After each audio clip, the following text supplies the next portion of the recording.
pahala itu ditentukan oleh banyak hal. Ya. Jadi ada banyak faktor yang menentukan besaran pahala. Satu yang paling utama itu niat. Ya.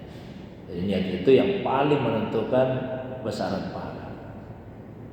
Kemudian yang berikutnya cara kita melakukan amalan itu. Ada dua orang ikhlasnya sama, tapi yang satu melaksanakan ibadah tersebut dengan berjamaah kalau konteksnya salat, yang satu sendirian salat 5 waktu. Maka yang berjamaah dari segi jamaahnya, cara pelaksanaannya, Nabi sampaikan salatul jamaati tafdulu ala salatil fardhi bi 27 derajat. Salat berjamaah itu mengungguli orang yang salat sendiri 27 derajat. Pahala juga bisa ditentukan oleh tempat pelaksanaan. Orang salat di Masjidil Haram kan lebih utama daripada salat selain di Masjidil Haram. Pahala juga bisa ditentukan oleh waktu pelaksanaan.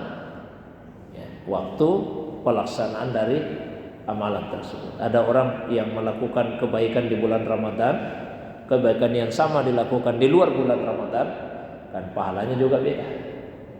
Kemudian tingkat kesukaran, nah, ini juga menentukan pahala itu. Al-ajru ala qadril masyaqqah. Pahala itu sesuai dengan tingkat kesukaran. Kalau susah dikerjakan amalan itu, besar pahalanya. Jadi misalnya ada dua orang sama-sama menyumbang ke masjid 1 juta. Besaran sumbangannya sama Pak, 1 juta. Ikhlasnya sama. Ikhlasnya sama. Misalnya apa pahalanya? Sudah pasti sama? Belum tentu. Meskipun ikhlasnya sama.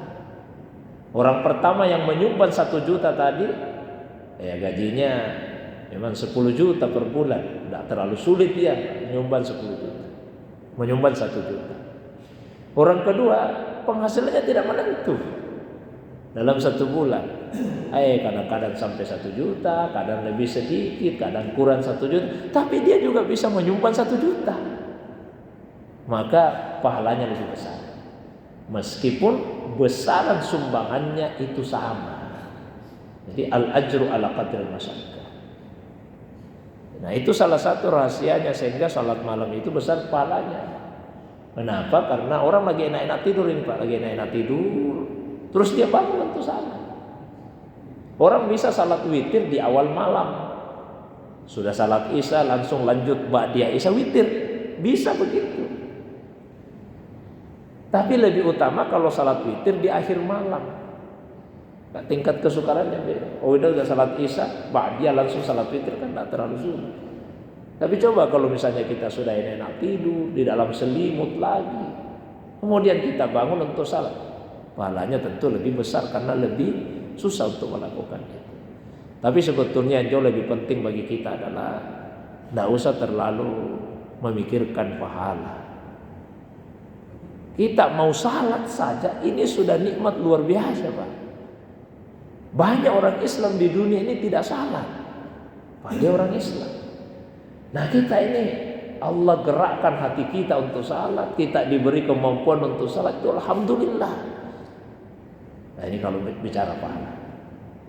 Nah, dan melakukan yang diperintah itu mendatangkan pahala, meninggalkan juga yang dilarang itu juga mendatangkan pahala.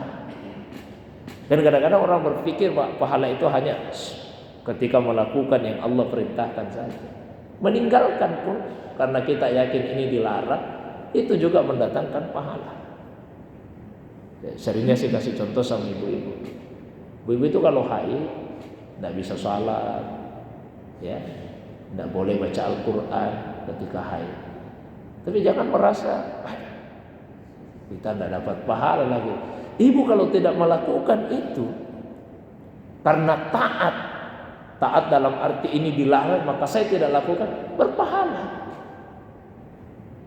Ya, kita sudah mau ke masjid ini Pak, lapar sekali, ada makanan ini, lapar sekali. Ingat hadisnya Nabi tadi, kalau makanan sudah siap,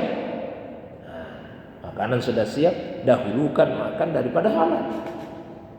Saya mau salat ini, tapi Nabi katakan Dahulukan makan daripada salat. Ya sudah, kalau begitu saya dahulukan makan.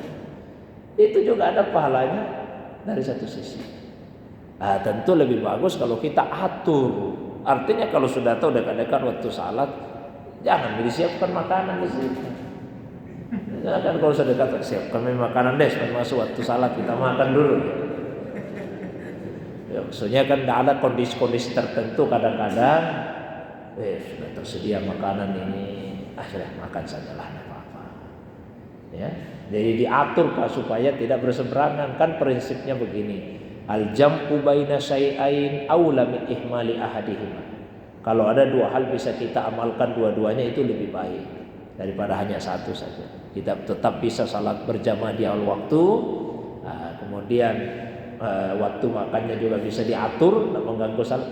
Itu tentu akan jauh lebih baik lagi. Mungkin itu Pak untuk pertanyaan yang pertama. Allahu